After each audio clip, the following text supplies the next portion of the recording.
So what can you do with this kind of image? Well, you can print it, you can use it as a background design, you can use it as overlays, you can combine it with images all kinds of ways. But how to create really abstract designs? Well, one of the great tools in Photoshop, I think it's probably a pretty hidden tool that you might use for occasional things, but I think it's a powerful creative tool. And this tool is the art history brush. So how can you create something like this? Well, I'm not going to create exactly the same as this because it's probably virtually impossible. But let's just go back to the source image. This one, a gradient, very basic gradient design. That's all it is right from the start. And it was just created using the gradient tool and using this and blend mode of difference. So just combining very basic gradients, as you can see here. But the next thing to do is to set up a point for the history, the art history brush. And you can go over here, hover here. The source for the history brush should be art history brush as well. History brush, art history brush. In this case, art history for creating abstract designs. So click there and you can see as you do that, you get this little icon, thumbnail, whatever you want to call it, appears there. And now you can apply the brush strokes. And I'm just going to apply a brush stroke now. So let's just apply that. Obviously not a gradient. I didn't want that. So I'm just going to go to the art history brush, and then apply. And you can see what happens. It's a great way of straight away creating really truly unique gradients. And this is from a very, very basic brush. So how to set up the brush in the first place? Well, just going to go over here, and this, in this case, is this sort of brush.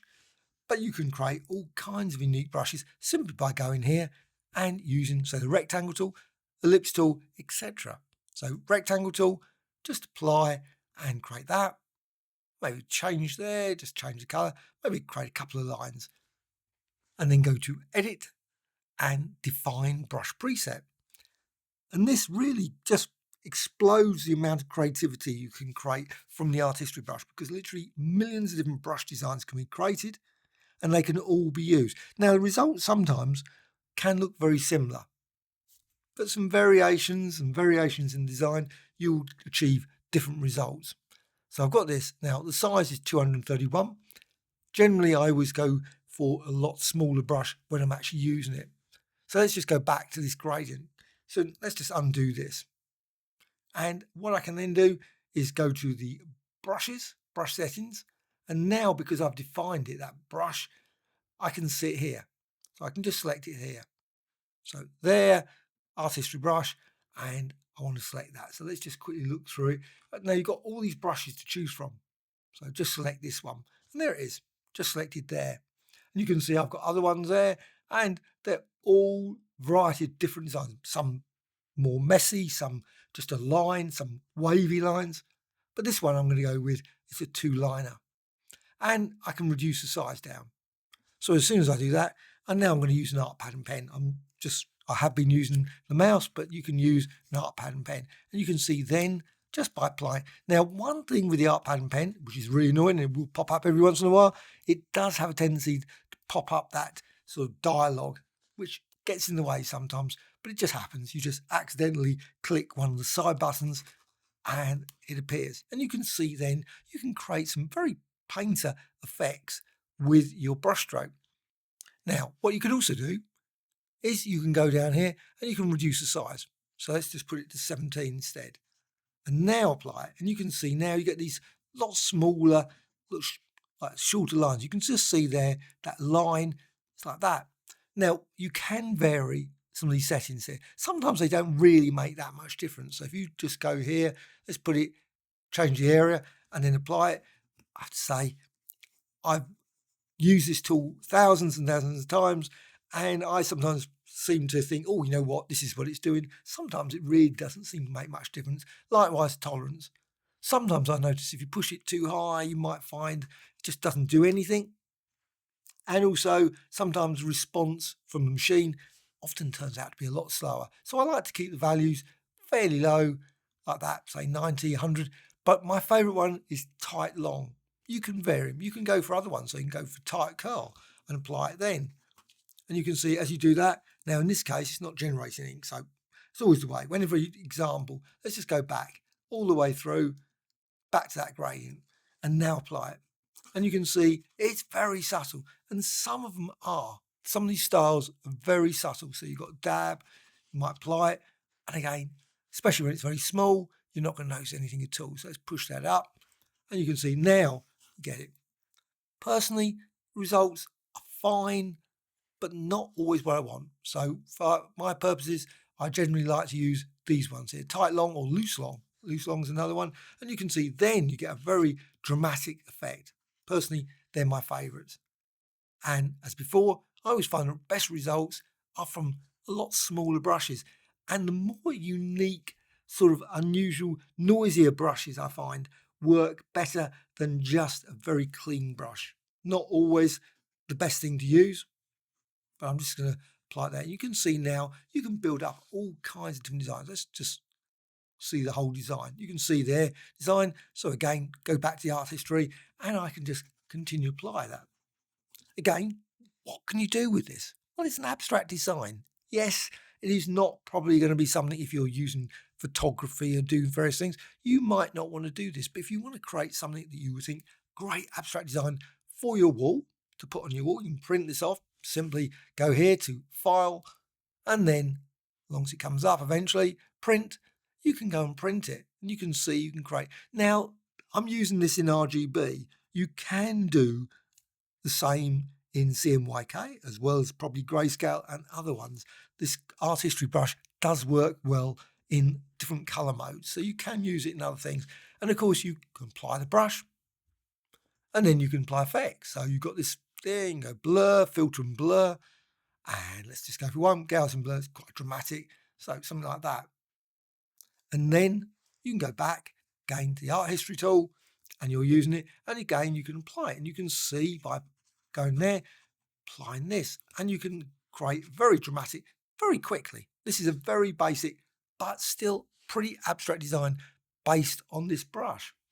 But you can of course select any other brush as well. So here's one where it's sort of split apart, multiple sort of brushes, and that again you'll see subtle differences. Instead of the slightly smoother one before, now you get a lot more sort of rough sort of brush stroke there.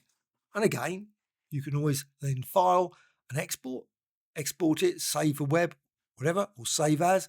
Maybe use it like for displacement maps. I think it can be used, especially if you're combining it with the original image as well. You can create this abstract design, which you can then export as a PSD. So file and save as.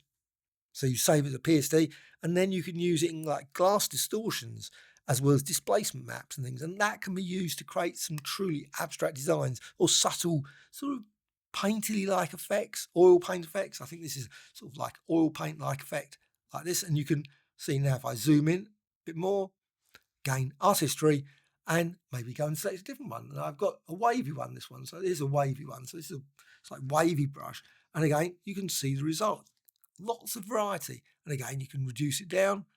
Maybe go for 23, 20. The results, of course, like that. And it's really quite surprising sometimes by just a subtle change. If it's just a line, sometimes the result isn't great.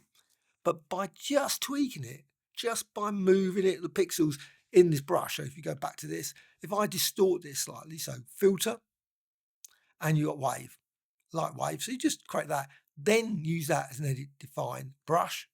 So edit define brush preset, stay there.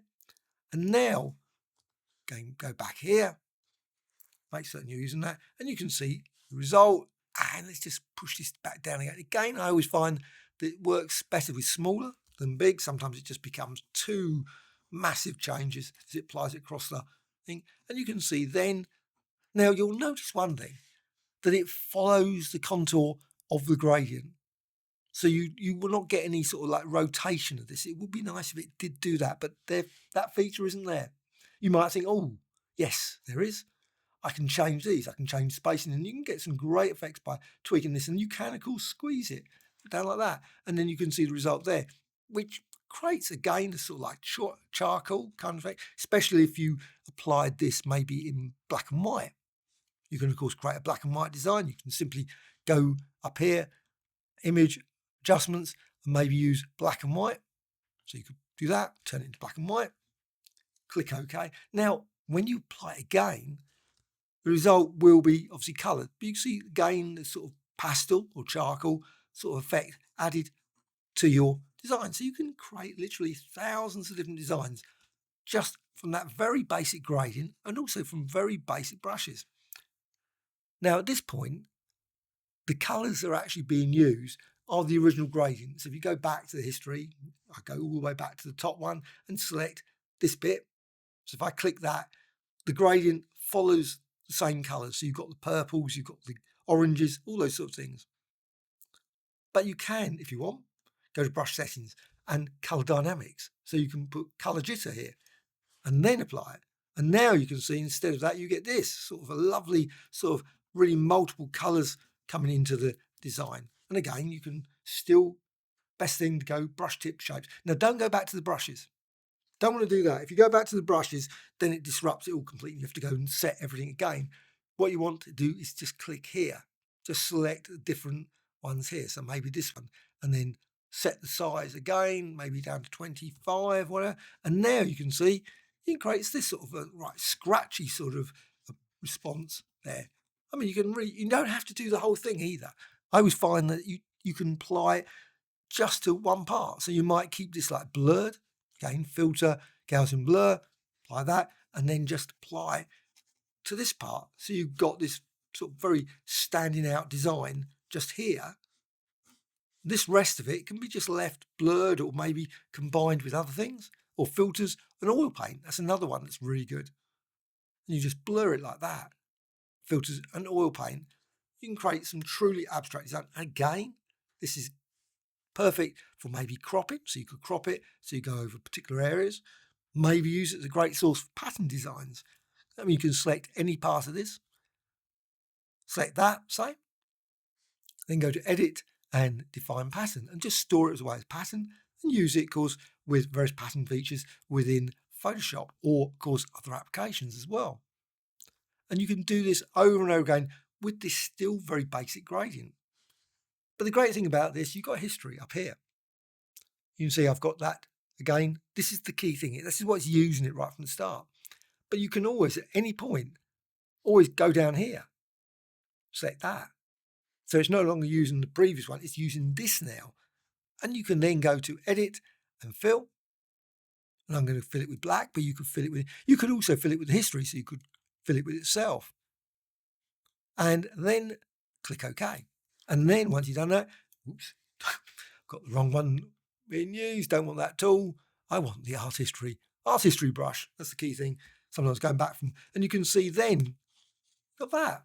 And of course, if you want to fill it with quite a lot of colour very quickly, push the size up and then do it like that. And you will notice different brushes have got different effects. So brush settings again, maybe go for one of these ones, which I always find works a lot better. So it's got a bit of wave in it. So again, push that down to say 20 and now apply it. And you can see now as it applies, it creates a weird I do not know why just when you create a subtle wave in the art history brush, that it creates a really long design like that. Very strange. And I've never found any documentation particularly explaining this, but you can literally create all kinds of painted sort of as if you were using sort of paints and things, putting them on and just pouring it all over the painting. And you've just got this lovely, I think now I'm using a mouse at this point. You don't have to use a pen. A pen's obviously great and flexible. And also, again, file, and then maybe save it, export, or print. Again, you can print that and you can see the design there. Again, crop it, zoom into it, all kinds of things. Put it on the wall, print it off. But again, you might want to work instead in image and go to mode and CMYK if you want to work it for printing. But I would suggest you go CMYK right at the start if you're going to go for a thing, because what you don't want to do is use the modes and swap them in between. Because if you're using RGB as the source and then CMYK as the current, problems are going to happen. Probably it just won't let you do it. Or you're going to find that some things just do not work in the way you think it should. So it's best to go with CMYK right at the start. Again, that very annoying feature. It always comes up just when you press the side bit. It comes up with a sort of bugs me every time I see that. But you can see you've got some options here. Now, the one that I would love to see, and I do not know why Photoshop didn't add this, to me, it would be probably the most useful feature to create really abstract painted designs from an image, would be the scatter. But for some weird reason, they left scatter off, so you can't click it. And that would scatter, so you would still use the image source, but it would shift it by the scattering effect. Why they didn't add that in makes no sense. I think that would have made even more great painted designs from that. But you've got texture, which is okay, but frankly doesn't seem to do much. I've never really discovered much from it. However many times I've tried all these different texture settings, scales and things, the results hardly make that much difference. So instead of that, they should have left scattering. They should have had scattering in it. And even dual brush probably would have been even more effective as a feature of this. But again, you can't access it. So just deselect that. But shape dynamics, you got here size jitter. That's quite a useful effect. And also angle jitter. Again, that is for the brush itself, not for the line that generates. So when you apply it, you can see now, just by changing the size jitter and the angle jitter, now that brush that was smooth now looks a bit more coarse because it's just rotating the brush. It's rotating the brush, but it's not rotating the result. So you will still see it following these lines. So you can see the lines being followed. That doesn't get rotated. It's a pity again, that is not a feature that I would love to have seen, that it could actually do that as well. But they've just got the actual brush stroke being rotated, not the end result being rotated. And you can see now you can create these lovely sort of charcoal-like effects. Again, you can always increase the size as well. Well, here you're probably thinking, well, that's great. So I'm creating this abstract design. But what are some practical uses? But I think personally, these sort of things are great for, like I say, creating paintings on walls. I think it's a great, my rooms are actually filled with lots of these printed off and filling back the space to create all kinds of abstract, maybe too much for some people. But let's just go to an Adobe stock image, something like this. Now I've reduced the size. Now if you go here to history, I go up here, image open, it was 9,000. I didn't really want it 9,000. Makes it very hard to demonstrate because of the brush size and everything. So I find that it's easier just to reduce it down to about 3,000 or so and then work from it. As mentioned, if you want to print it, of course, I would suggest maybe go to here and CMYK. Okay, you're about to convert it, yes. And then make certain you set the snapshot or whatever you want to call it, the history point there, the source for the history brush at that point. And now you can apply your brush. And I'm going to use this one. You can see the brush I've got there. It's slightly the same as the previous one. Let's just deset it. Don't want color dynamics at this point, but let's just apply it as is. So you can see now as I apply it, you can see obviously I'm going over this hill here. You can see the green here, and it's 75, the brush. Now the document's 3,000 or so. So you can see it's creating a nice sort of painted effect there. And you can see the white building there and the blue there. You can see it there just about. But you can just go over the whole image like that very quickly, very, very quickly. Just go like that. And you want to just do it very loosely over there. Obviously, let's avoid going over her. And you can see, just create something like that. So straight away, I've got this image, which I can then go to File and I can print. So you can print, obviously, you've got this lovely image that you've changed and tweaked. Maybe combine it, obviously, with all the AI features that are in Photoshop, but also you can go to File and Save As or Export and just export it. Or maybe combine it with the original image. You can always do that. You can always go to Edit and Fill. This is one thing I always love doing, is that you can go there, and instead of that, you go to History. Now, it's the same image, so if I just click that now, it just puts it back to what it was. Don't want that. What I want to do is Edit and Fill, and I'm going to go for something like, let's go with Multiply, just try it. Now, unfortunately, and I don't know why, the Fill command does not have a preview, which I find baffling, especially, I guess, when it's just done with a solid color, it's not a big deal. But when it's combined with a pattern or history, personally, I would love to see it actually giving at least an example of what the end result might be. But click OK, and then you can see you've got that. So you can still see the painted effect, but it's not so pronounced. So again, edit and fill. So let's just go another one. I'm going to go with linear burn instead. So let's go with that. And you can see the result there. You again created some smudges and things, you can still see the image, but you've got that painted effect all over it. So edit and fill, maybe go for lighten and click OK. And again, you've got that lovely sort of painted effect, but you can still see more of the actual buildings and structure of the place, but you've still got this sort of like obviously additional bits of painting. Now, of course, another thing you could do, you could maybe apply textures to it. You could always go and filter and stylize. And I would suggest oil paint, but unfortunately, because it's CMYK, oil paint has never been converted for use to CMYK. Do not know why. Would be nice if it did. But you can still continue with your brushes. And again, go to the brush tips, make certain you go to brush tips, not go to the brushes. Don't want to do that. And then again, select one of these ones, maybe this one where it's double. And then you can apply it again. And you can see, just go full on over the entire, again, it comes up, always does. Got a mind of its own for popping up that one, something like that. Or undo, and then again, reduce the size down. Maybe go for something like that. Another great thing, if you want to, you can always go back. Let's just go back all the way through. Let's go to history, probably easier. Just quickly go there. You can always go with other effects to it before that. So you can always go to filter and maybe blur and Gaussian blur, or maybe smart blur, or so on. So let's go for one, Gaussian blur. Do that. Now apply the brush stroke, and then you can apply it on top of this. Again, make certain I've actually got it selected. Yep. And you can see now I can apply that with that. That's another option. Or maybe go to select and then subject. Luckily, this works in CMYK. So subject, got that selected, select and inverse. And now I can apply my brushes again, mate. So I've got it selected. There it is.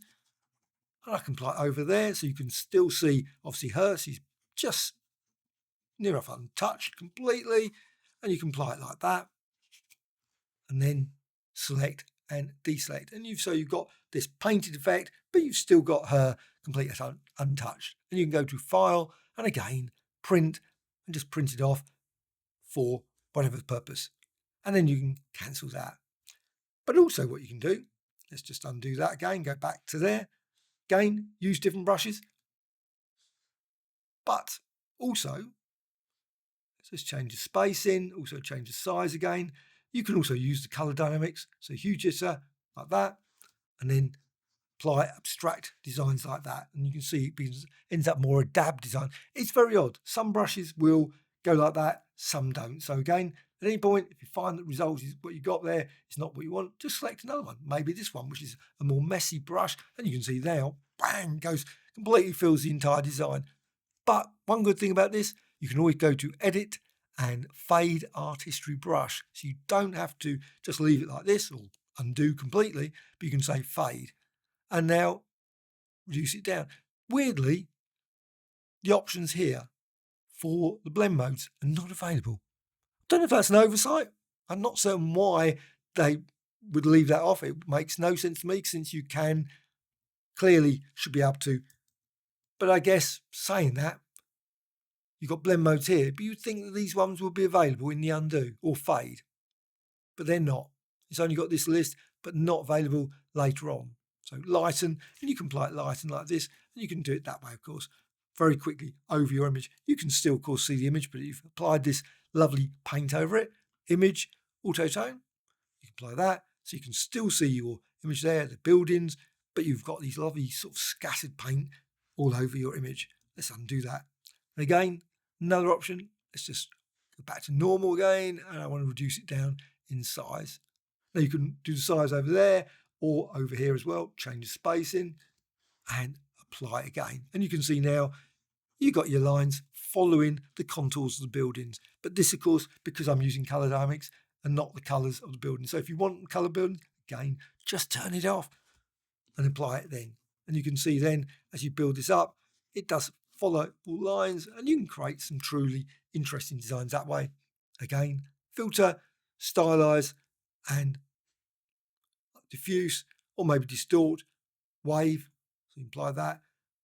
In this case, I always reduce it down, don't want to go full 5, so just push it down, just a subtle effect like that, click amplitude, and you get that, and now again, go back here, and you can see you can create abstract designs from this as well as fairly cleanish anyway, I think, brushstrokes applied across your image. You got this image and you want to make it more 3D. You can create all kinds of 3D effects using the art history brush. Now I've got here the image size is the point where I'm going to start. So this is where I'm going to use as a history as a source. So I've got this image, and if I go to my layers, and you can see there I've got the background layer. But I can go and create some more layers. So new and layer, and click OK. Of course, I can also create layers, just go by down here, even quicker. So I just click the plus.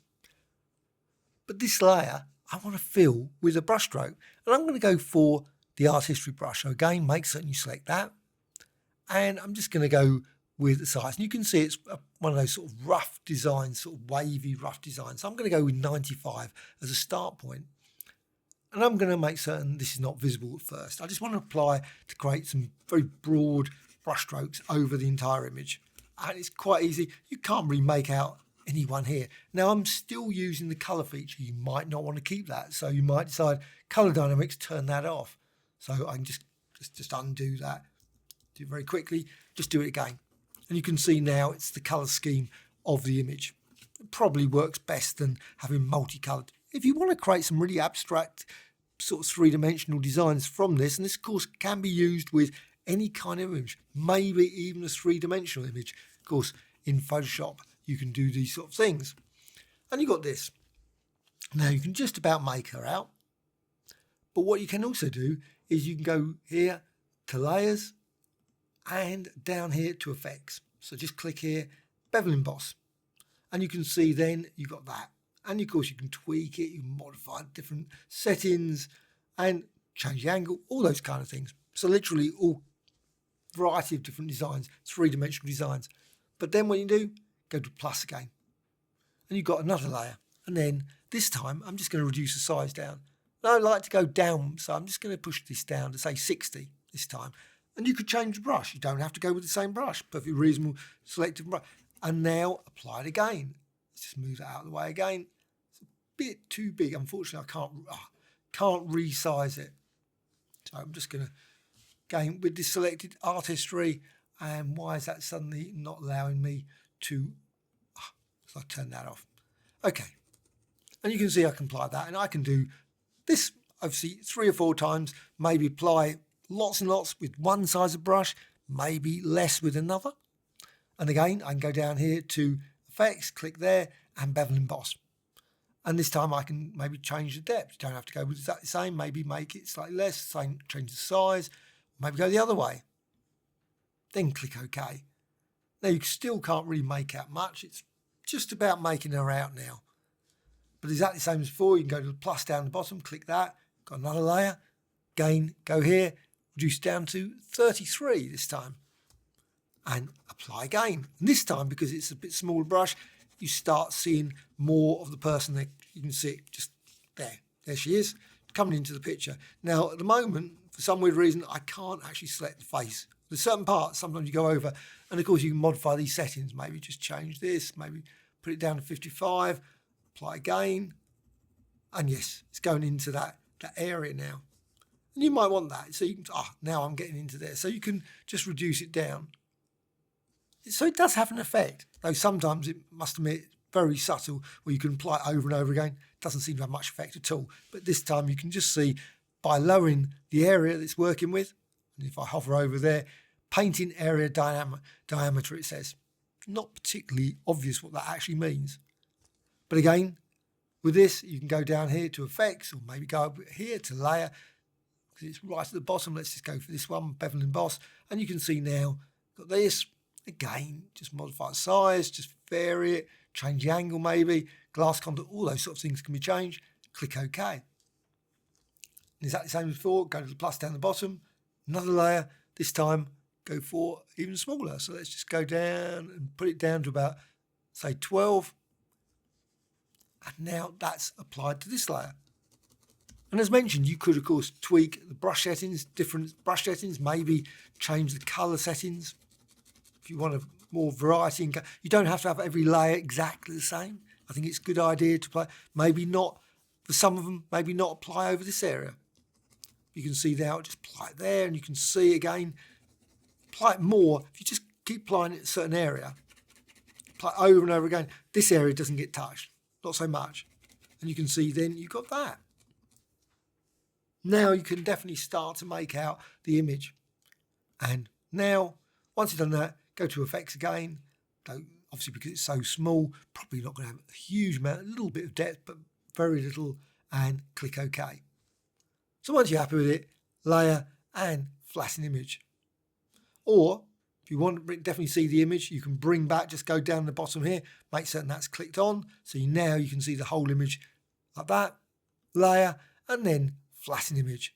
Don't have to flatten it, of course, but it's reasonable to keep it not flattened, and you get something like that. And again, file and export, or save as, or go to print, and you can then print off your image, print it, put it on the wall, and you've got your great picture. Very, very unusual abstract design from a basic, well, obviously an image of some island. Don't ask me where it is. It doesn't say, it just says Adobe stock. I'm certain it actually said the place where it's located, but it's got beautiful blue skies there, obviously all the buildings, and it just looks great. And then obviously print. I'm just not going to do that, but you could do that very quickly as well. Well, I hope you found this of interest. Any questions, please let me know in the comments below. Have you been using the Art History brush? Do you find this brush not as useful as you think it should be useful? Or have you, because of this video, realised that there's actually quite a lot of things that you can do with this brush to create some truly amazing designs? And what I've done with this is only a start point, because you can, of course, always go to Edit and Fill it with black. Would if it filled it with black? That's weird. Why doesn't it fill it with black? Am I on a different layer or something? Edit and fill. Ah, that's why. That's very odd. Lighten with black. Not very useful. Always remember to make certain you put back that again. Click OK. And now, of course, I can still apply my brush stroke, and you can see now you get this abstract design like that. And maybe you have the woman there, you can just sort of do this, or maybe just concentrate. The trouble is, when you do this, you've got to remember where she is.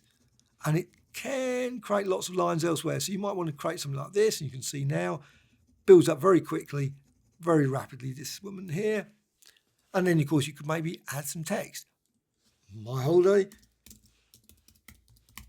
in Greece.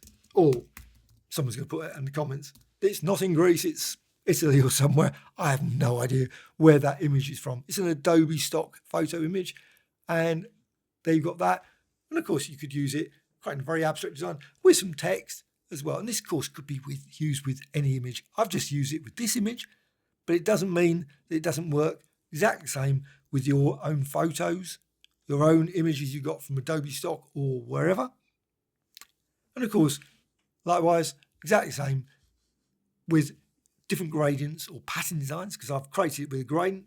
Doesn't have to be a gradient. It can be pattern designs. It could be brush stroke designs. It could be anything. Maybe you have lots of different shape designs in this as well. Lots and lots of different things to explore in this way of approaching with the Art History brush in Photoshop. I'm always adding new videos all the time, so please subscribe. And also a like or dislike, always appreciated as well as, of course, as mentioned, a comment about it if you're using this feature. And also, if you'd like to find out more about the Art History brush, as well as, of course, the History brush and other tools, which are really super powerful in Photoshop. So, bye.